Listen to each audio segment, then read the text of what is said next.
अभी रमज़ान है तो हर रोज़ हम कुछ नया नया ज़रूर बनाते हैं और रमज़ान में दिल तो कुछ चटपटा और करारा सा खाने को करता है। तो ये रेसिपी बिल्कुल ऐसी ही है, बहुत बजट फ्रेंडली है, बहुत कम खर्च के साथ बहुत जल्दी झटपट बनकर तैयार हो जाती है। ऊपर से एकदम क्रिस्पी करारी और अंदर से एकदम जूसी सी लगती है। बहुत ही मज़े की है, बहुत आसान है इसे बनाना और बहुत थोड़ी सी चीज़ों से बहुत ज़्यादा बनकर तैयार होती है, बहुत बरकत होती है इसमें। तो आप इसे ज़रूर ट्राई करिएगा। अगर मेरी ये रेसिपी पसंद आए तो लाइक करना ना भूलिएगा और कमेंट करके ज़रूर बताइएगा कि आपको कैसी लगी। आप इसे बनाकर फ्रीज़ कर सकते हैं, महीनों ये ख़राब नहीं होती, फ्रीज़र में आप इसे रखें और जब आपका दिल चाहा आपने इसे निकाला, फ्राई कर लिया। रमज़ान अफ्तार में तो बना ही सकते हैं आप ऐसे इसे शाम की चाय या इवनिंग स्नैक या कोई मेहमान आए उसे भी बनाकर खिला सकते हैं। 4 आलू से कम 32 पीस बनकर तैयार हुए हैं। अब इस स्टेज पे आप इस तरह से बनाकर इसे फ्रीज़ कर सकते हैं महीनों तक। अस्सलाम वालेकुम, कैसे हैं आप लोग? उम्मीद है सब ठीक होंगे। मैं हूँ फरहाना, घर का जायका विद फरहाना में आपका वेलकम करती हूँ। तो चलिए शुरू करते हैं। तो सबसे पहले हमने आलू उबाल लिए हैं। तो मैंने 4 मीडियम साइज़ के आलू उबाले हैं। एक अभी इधर साइड में मैंने रखा है चूँकि आलू बहुत गर्म थे। तो इसे हम छील लेंगे, छिलका निकाल लेंगे। आप चाहें तो छिलका निकाल कर भी बॉयल कर सकते हैं, जैसा आप पसंद करते हो। तो मैंने आलूओं को छील लिया है। अब हम इसे शिफ्ट कर देते हैं एक बाउल में। आप इसे ग्रेटर से चाहें तो ग्रेट कर सकते हैं या चाहें इसी तरह से मैशर से आप मैश कर सकते हैं। तो मैंने पोटैटो मैशर से इसे इस तरह से मैश कर लिया। इसे आप बहुत ज़्यादा एकदम पेस्ट नहीं बनेगा तो भी चलेगा, लेकिन बारीक हो जाना चाहिए, इसमें बड़े टुकड़े नहीं होने चाहिए। इस तरह आप इसे अच्छी तरह से कर लें मैश, जैसे आपको मुनासिब लगे। अगर आपके पास पोटैटो मैशर नहीं है तो आप ग्रेट कर सकते हैं या फिर आप किसी ग्लास या प्याली से भी मैश कर सकते हैं। तो ये मैश हो चुका है अच्छी तरह। अब हम इसमें डाल देते हैं आधा चम्मच नमक और आधा चम्मच से थोड़ा ज़्यादा भुना कुटा ज़ीरा और लाल मिर्च थी। 5 से 6 हरी मिर्चें बिल्कुल बारीक चॉप करके डाल दी हैं। आप तीखा अपने हिसाब से कम ज़्यादा कर सकते हैं। हरा धनिया डाल दिया है 1 मुट्ठी और आधा चम्मच हमने चाट मसाला डाल दिया है। बस इतने मसाले जाएंगे। अब इसे बहुत अच्छी तरह से हमें मिक्स कर देना है। बहुत ज़्यादा इसमें मसाला डालने की ज़रूरत नहीं होती है। इतने मसालों से ये बहुत ज़्यादा चटपटे और बहुत ज़्यादा टेस्टी बनकर तैयार होते हैं। तो एक बार हाथों से बहुत अच्छी तरह से मिक्स कर लेना है, तो ताकि सारे मसाले अच्छी तरह मिक्स हो जाएं और आलू में कहीं बड़े टुकड़े हों तो वो भी ख़त्म हो जाए। तो इसे देखिए मैंने अच्छी तरह से मिक्स कर लिया है। अब इसे रख देते हैं साइड में। अब हम ले लेते हैं ब्रेड। चूँकि हम इसे ब्रेड से बना रहे हैं तो आप इसे ब्राउन ब्रेड से बना सकते हैं या मल्टीग्रेन ब्रेड से भी बना सकते हैं। मैंने इसे वाइट ब्रेड से बनाया। आपकी मर्ज़ी, आप जो भी खाना पसंद करते हैं उससे बना सकते हैं। अब इसके सबसे पहले हमें किनारियाँ काट लेनी है, लेकिन ये किनारियाँ बिल्कुल वेस्ट नहीं जाएंगी, इन किनारियों का भी हम इस्तेमाल करेंगे। तो पहले चारों तरफ से अच्छी तरह से किनारियाँ काट कर साफ़ कर लें। थोड़ी अगर मोटी भी कट जाएंगी तो कोई मसला नहीं है, क्योंकि हमें इन्हें फेंकना नहीं है। आप चाहें तो इसे इसी तरह से स्टिक भी ब्रेड की बना सकते हैं, लेकिन मैं इसका बनाऊँगी ब्रेड क्रम्स। इसमें ब्रेड क्रम्स इस्तेमाल होगा, तो इसी से हम ताज़ा फ्रेश फ़ौरन ब्रेड क्रम्स बनाकर तैयार करेंगे और ताज़ा ही हम इस रेसिपी के लिए यूज़ करेंगे। तो इसे डाल देते हैं मिक्सी जार में।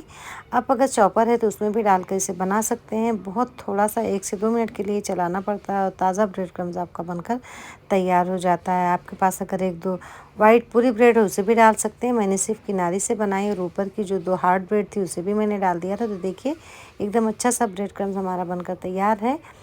अब हम ले लेते हैं ब्रेड को और उस पर ले लेंगे आलू का अच्छा सा पोर्शन, ना बहुत पतला रहे ना बहुत ज़्यादा मोटा रहे। इस तरह से पूरे ब्रेड पे आपको फैला देना है, चारों तरफ से लेवल करते हुए, कहीं भी जगह खाली ना रहे।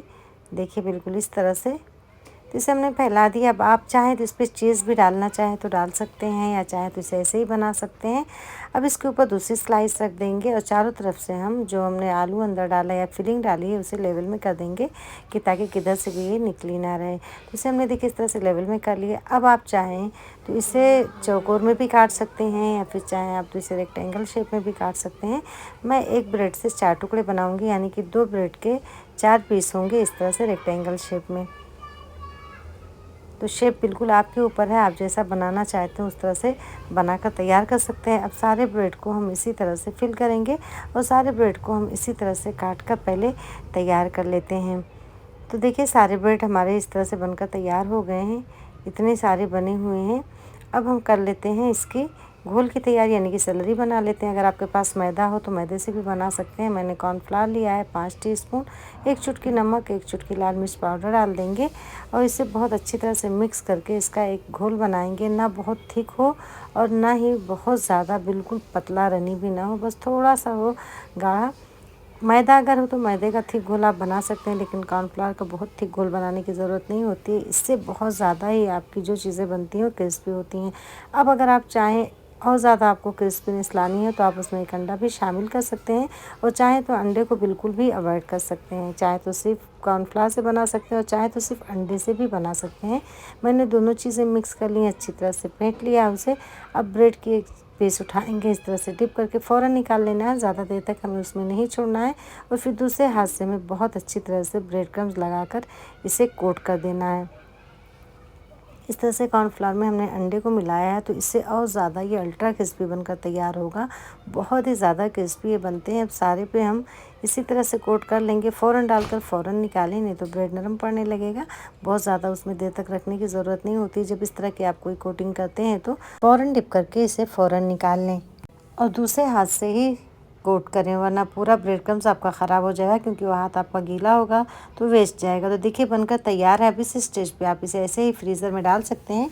1 घंटे के बाद जैसे ही थोड़े हार्ड हो जाए आप ये किसी जिप पाउच या फिर डब्बे में करके इसे महीनों स्टोर कर सकते हैं। ये बिल्कुल ख़राब नहीं होते। अब हम इसे फ्राई कर लेते हैं। तो हमने चूल्हे पर रख दिया है तेल गर्म होने के लिए। जैसे ही ऑयल मीडियम हीट पे गर्म हो जाएगा उसमें सारी पीसेस एक एक करके हम डाल देंगे। बहुत हाई फ्लेम पे हमें नहीं रखना है, ना ही तेल को बहुत ज़्यादा गर्म करना। उससे क्या होगा कि ऊपर से कोटिंग फ़ौरन जल जाएगी और ये ज़्यादा क्रिस्पी नहीं हो पाएंगे। इसलिए मीडियम हीट पे ही हमें इसे फ्राई करना है, तो इससे बहुत ज़्यादा क्रिस्पी होंगे। और डालने के बाद 2 से 3 मिनट तक बिल्कुल हमें टच नहीं करना है, जब तक कि कोटिंग अच्छी तरह से चिपक न जाए। अगर फ़ौरन डालेंगे तो फिर वो कोटिंग निकलने लगेगी।